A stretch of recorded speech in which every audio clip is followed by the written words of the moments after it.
এই যে হাদি ছেলেটা মারা গেল, ও বলতো আমি জুমার দিন মৌত চাই, আর জুমার দিনই মারা গেছে।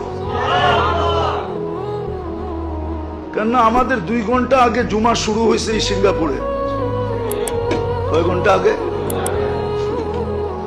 সূর্য এখানে 2 ঘন্টা আগে ঢুকছে, জুমা শুরু।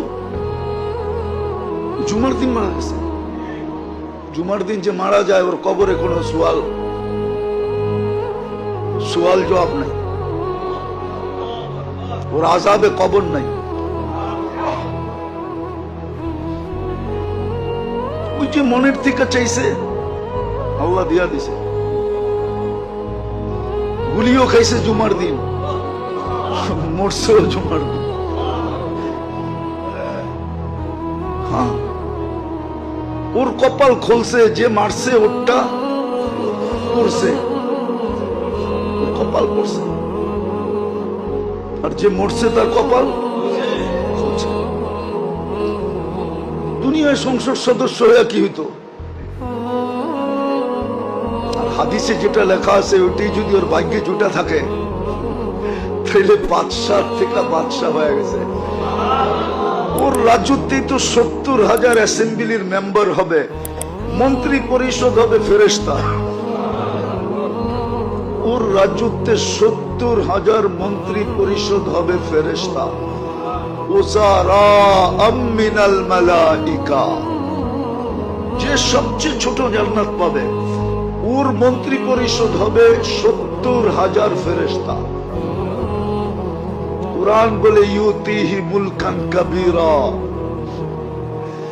আল্লাহ মনে হয় বলবে 8 নম্বর আসন নিয়ে তুই কি করবি? তুই রাজত্বই লয়ে এলো। একটা সিট নিয়ে কি করবি? একটা রাজত্ব লয়ে এলো। ভাগ্য ওর খুলছে, আরেকজনের পড়ছে। যে কিলারকে পারা করছে ওরও ভাগ্য পড়ছে।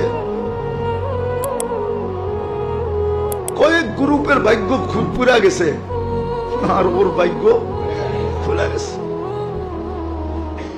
এই জন্য তো এক সাহাবীর কাহিনী আছে,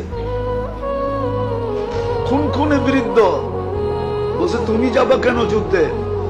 আমি কিচ্ছু করতে পারবো না এটা আমি জানি, শুধু আমি চাইতেছি একটা তীর আসুক আর আমার এখানে লাগুক, বাস এই জন্য যেতেছি, এই জন্য যেতেছি। যে অবস্থা আমরাও ভাবতেছি কোন সময় আমাদেরকে লটকায় দেয়। সারা দিন রাইতে তো চলি, সারা দিন রাইতে তো চলতে থাকি। এই জন্য মেরে দোস্ত আখেরাতের সুযোগকে হাতছাড়া না করা চাই।